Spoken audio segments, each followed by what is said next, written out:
Hey guys, and welcome to Friday Morning Inspo. So, this is happening in real time. This podcast is happening after I just did something pretty monumental for myself. And before I get into what I do, what I do, this whole episode is about doing what you need to do for you. Truly knowing what's right for you and doing it, even if it happens to take 20 years, which it did. Okay, so I'm going to back up. So for those of you who have been listening to the Love You Even More podcast for almost 5 years, guys, it's almost 5 years. It's 5 years in the beginning of January. Just incredible. For those of you who've been listening, you have definitely gotten to know sort of my background as a musical theater performer, an actor. I've done a lot of things, but that's mainly who I am. And of course, as my new role as a marriage and family therapist, it's pretty awesome. I really love what I have created in my life right now. It's taken a very long time to get here, and that's kind of the moral of this story. So let's travel back 20 years ago. Feels like forever. And it was a long time ago. Things were very different. 20 years ago, I was just a wee baby. I wasn't actually a baby, but I was a very, very, very, very young adult, barely an adult. And, as most young adults are, they are broke. They have no real jobs. They are barely scraping by. They are asking their parents for money to pay rent because, I moved out when I was really young. And I was working 5 weird little measly jobs at the same time, making no money and trying to be a musician, And I was playing with my band all over LA, making albums. I was in the music industry as a performer and a producer for over 10 years. But this is the beginning of that phase of my life where, I'm just pounding the pavement trying to be a musician. I had put away musical theater pretty much after what happened in high school with the Me Too experience. It was very difficult to audition for shows. 1, because there aren't that many musicals in LA, and 2, because I kept running into my perpetrator. So that was unfortunate. So I was kind of the odds were stacked against me. Not my favorite time of feeling powerful. So my mom had an amazing career as a makeup artist in TV and film. She has worked on a ton of people. She's worked on a ton of shows and movies. Very well respected and well known in her profession. And funny enough, it wasn't her who really pushed for me to get into doing makeup. It was my best friend at the time who said, yeah, you know what? You should just go work in a makeup counter and then maybe you could work with your mom. And I mentioned this to my mom, and my mom was like, yeah, that sounds like a great idea. So here I am working at a makeup counter, learning how to do, color theory and all of that. And then my mom is able to get me into some news stuff happening at NBC. And that is so ironic. We'll get there in a second. So I was excited, I was going to certainly be making more money than I was at my measly 5 little jobs, and I was doing something that was actually kind of respectable. And it was fine until I had 30 days worth of work in TV, in the news, and the union, as some of you are aware of, we have a lot of different unions for a lot of different aspects of talent and crew. So hair and makeup artists are in their own union called Local 706. And if you're trying to get into it, it's really hard. It's really hard. It takes people years and years and years and years.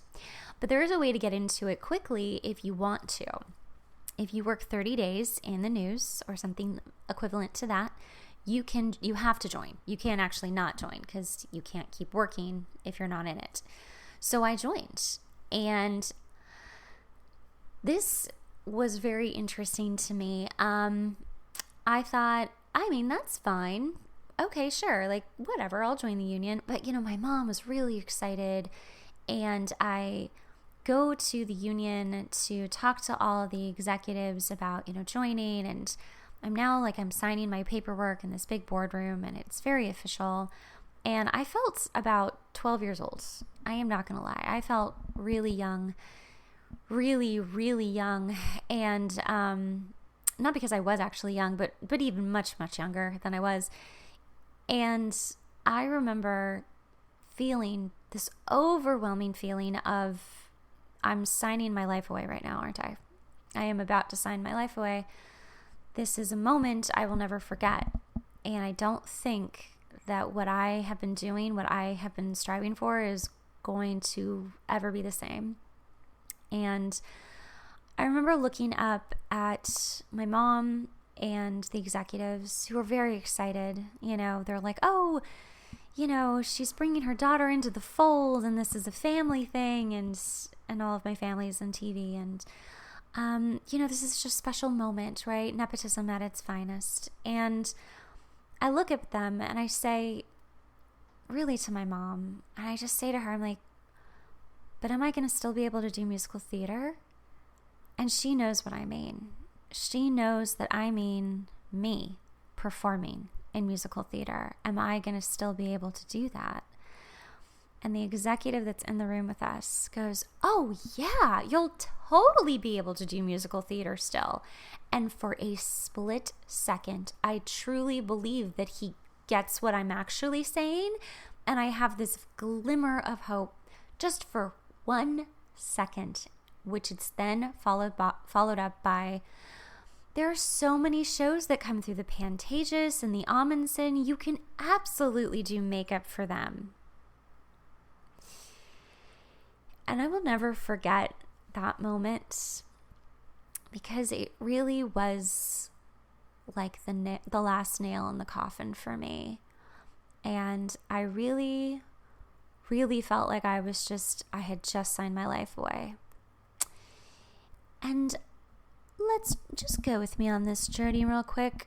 It does feel a little like The Little Mermaid. Let me explain. The Little Mermaid's my favorite Disney movie. Yes, there's a lot of flaws to the earlier Disney movies. It's true. We don't need to have that debate. But The Little Mermaid was my favorite movie because Ariel is a singer. I am a singer, and as a lot of you know, do a lot of Disney stuff. Sound like a Disney character. It's kind of who I am. And she goes to the Sea Witch. She goes to Ursula. Because in this case, she has a man. She has Prince Eric that she's in love with. And actually, I was in love with an Eric a long time ago, ironically. But she signs that contract to Ursula saying, you can take my voice away for legs. And if I think about me signing that contract to the union, I feel like I gave my voice away for legs, which really looked more like, at the time, hopeful financial security. And without going even further, it was a good career for most of the time that I was in it. There were definitely some lean times, and after the pandemic, things have changed dramatically. So all of us have really suffered. But I was incredibly fortunate to work as much as I did. And I have an incredible resume, just like my mom's. I've won 2 Emmys. I've been incredibly, incredibly blessed. And I mean that. And I'm not discounting any of that. But at what cost? Because here's what also happened to me, is that for me, and this is not everyone, this is just my story. And I want you to think, and the reason I bring this up, this whole story is because at one time or another, we have all signed some sort of contract, whether it was real or theoretical, where we signed our life away. Maybe it was even a marriage, You could have actually gotten married thinking this is going to be one thing, and then it wasn't. And maybe you lost your voice too. The way that I lost my voice was that I had no idea the sort of hierarchy there was with talent and crew and producers. I had no idea because I had always been talent. So I was like in a good spot. I was good. I had no idea what a step and fetch was, or the idea of that. I didn't know what a handmaid felt like. I didn't know what a lackey felt like. I just didn't know what it felt like to be treated like a maid, like a real maid, you're invisible and disposable, and you'd better work even if you're running 104 temperature. And I'm not exaggerating. You better pretend that you're fine and happy and grateful to be there, even when your marriage is falling apart, even when you're having a miscarriage. And by the way, these things did not happen to me during that time, but I'm just saying that it asks so much of you in any of the below the line professions, which is anything under producer, director, talent, all of your crew members.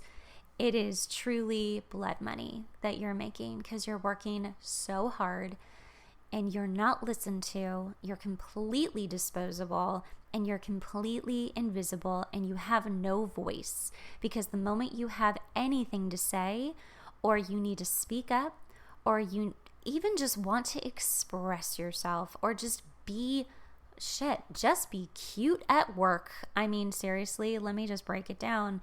We've got some really insecure actresses out there, and listen, I get it, because I'm on that other side still. I still get to be talent, right? And I get it. But I don't want to go there, but there's a lot that you have to dumb down so that you won't make other people feel more insecure than they already are. So I did this for 20 years. For 20 years. I don't even know how that's possible because I'm only 25. So, I started young. But I did this for 20 years. And the entire time, I tried to get out. I tried to make my way out. I tried to do everything in my power to make my way out, to create another career that would support me, that I could just do full time. And it really just kept falling short. It just kept falling short. And I kept finding myself on shows for years that were just dysfunctional. And I was dysfunctional because I was so unhappy. And, maybe had I been in a place where I actually wanted to be there, it would have been very different. So a lot of this is, listen, this is on me. And it felt very abusive to be in a position where you feel like you can't get out because you need the money and you don't know how to make money otherwise. And every time you try, you don't make enough money to leave. It's very much an abusive relationship. And I am not the only one who feels this way, by the way. This is a very, very well-known vibe in TV and film in the industry. That's why we have so many issues going on right now. I don't know if y'all watching what's going on with Jimmy Kimmel.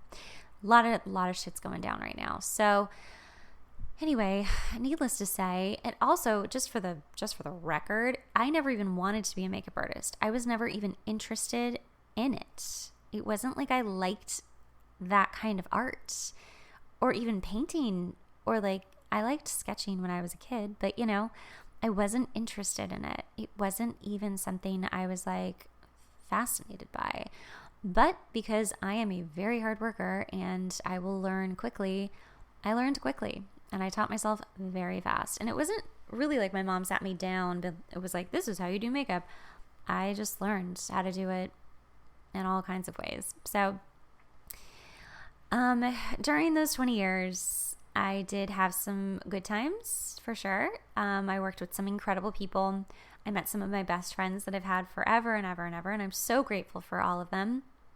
I have gotten to meet some incredible celebrities or thought leaders, people in the public eye that I got to have real conversations with and learn from and have actual intimacy with in conversation that no one would, I remember, in feel as you will about him, but I remember I was at MSNBC, and I love them. I've worked for them forever.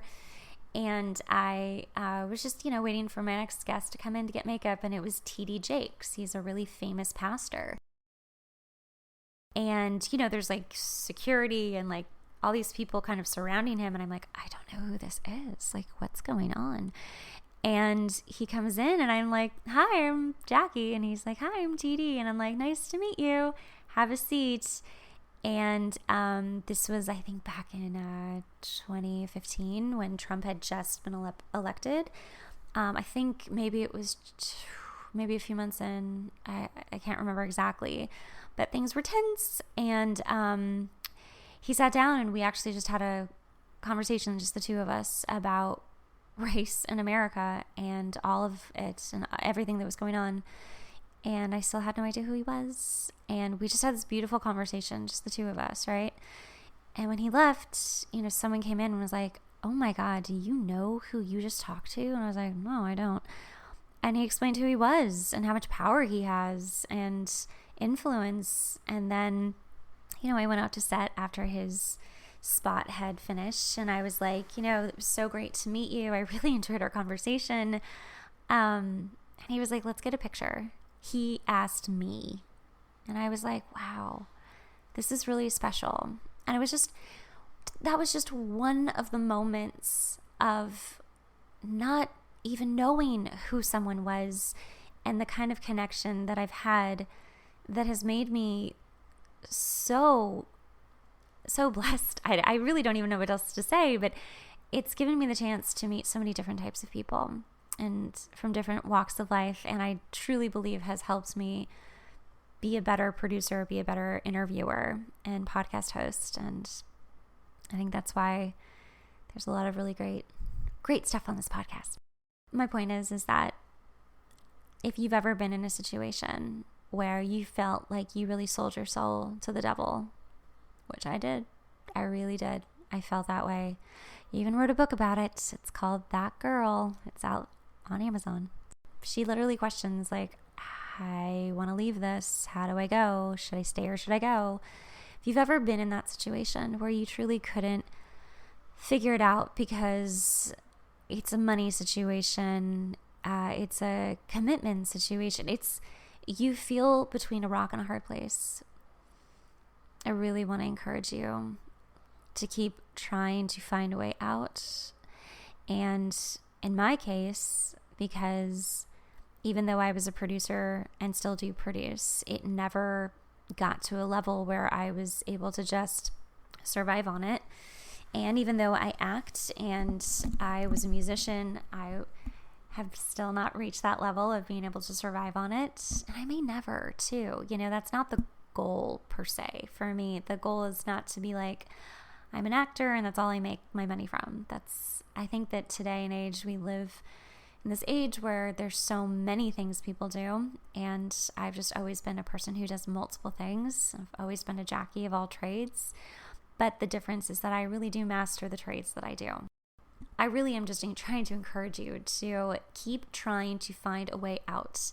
And the way that I found my way out of this bind that I made, I signed the contract. No one forced me to do this. I did it. Is that I knew it was time to become a marriage and family therapist. I knew it was time. The industry was collapsing. I felt wise enough to give people, help, to help people. And I worked my ass off. It's been 4 years that I've been in school full time. Just working, auditioning, and doing school. And I'm at the end. I'm at the very end here. I have 6 more months of school. Been seeing clients for 6 months. I'm done. I'm basically done. And this week, not only did I tell my job that I'm only available 2 days a week for makeup, but the big thing that I just did, this is why it's in real time, is that I just withdrew from the union. I just did an honorary withdrawal, which means that I retired. I finally took the shackles off. I erased my name, and it was so easy too. Oh my God. For all the pain and suffering it's felt like for 20 years, to withdraw was so easy. It was a phone call with an email and a reply, and that was it. And now it's over. And I will say this, the moment that you finally release yourself from whatever it is that is holding you, you'll feel it. You'll feel the old you pop back in. And the old me has been very much popping in, but I really think this was that moment of, I have such faith and I have such trust in myself, and I have actually saved myself. I rescued myself. And as much as I love the Little Mermaid, she rescues Prince Eric. I mean, he's trying to rescue her. They're both trying to rescue each other. It's very romantic. But you know what? At the end of the day, she rescues him and she saves herself. I mean, she becomes a mermaid again, but then her dad's like, okay, Ariel, okay. You can go be with the boy. But I rescued myself. And I really feel like I got my voice back. And I really feel like that girl who signed the contract has completely assimilated back into me. And I feel like she's here. She's just here and seen and rescued and loved. So for anyone out there who's just wanting to free themselves from something that has held them captive for forever, there's a way. It might not be easy or fast or even fun, but there is a way if you work hard enough and you just stay focused. And I know I talk about this a lot, but if you do, you can get to the other side. You can free yourself. And also, if it's something like a relationship, because being in the union, being in TV and film as crew is an abusive relationship. That's what it is. And I'm happy to debate anyone who thinks otherwise, but it is. That's what an abusive relationship looks like, where they dangle the carrot and you're never enough and you have to do stuff that you would never want to do in order to get a paycheck. And then you're addicted. Not addicted as in like, oh, I need to do this more, but more so, well, there's a little bit of an addiction. I'm not going to lie. There's some very weird feeling of I've worked so hard and the merit that it, hones, and like, I'm just going to keep working hard because look how hard I work. And it becomes a source of pride, except you're really just killing yourself for money. And listen, like, there's nothing wrong with money, but there's something wrong with spending your whole life trying to prove that you're enough by killing yourself in a job that would fire you immediately if they had to. I mean, people have not had families, not had marriages, not had lives at all because of this industry. They have sacrificed so much. I have sacrificed so much. And the healthier I got, the more I realized I don't have to sacrifice this much. But it does take a game plan. It takes a game plan. So if you're in a relationship, find a game plan of how to get out of it. Find the people that you're going to stay with, the apartment that you're going to rent. If you're not making your own money, my God, go find a job. Find a way to rescue yourself because you can. And I know how many excuses come up when you're like, no, I can't because of the kids, or because I haven't worked in 20 years, or because whatever. I'm using relationships because it's a very easy kind of like relatable thing. But, even if it's a job, like, well, because I've never done anything else. Okay, go to school, do the student loans, figure it out later with the student loans, I should say. There's always ways to pay those off. I know that's also a whole other podcast episode, which I should probably talk about. But I know this can come off kind of sunshiny and rainbowy, but I have truly been to the depths of hell in an abusive career, and I was able to get out, and you can too. So I just really wanted to share this with you guys. This means a lot to me. In fact, you are the first people who are hearing that I've left. So thank you for supporting the podcast and in turn supporting me. I really hope this resonates for somebody. I hope someone really needed to hear this today. That they don't have to stay. That this isn't all they are. It isn't all you are. There's so much more to life than just the thing that keeps you trapped. Just the thing you think you have to do until you think you're supposed to. But at any time, you really can change your life. It might take 4 years of school. It might take something like that. But you can do it. And I did. So I really hope you guys have a fantastic weekend. And thank you for always supporting me in the podcast. And I really hope this helps. Take care of yourself and take care of your peoples. Bye.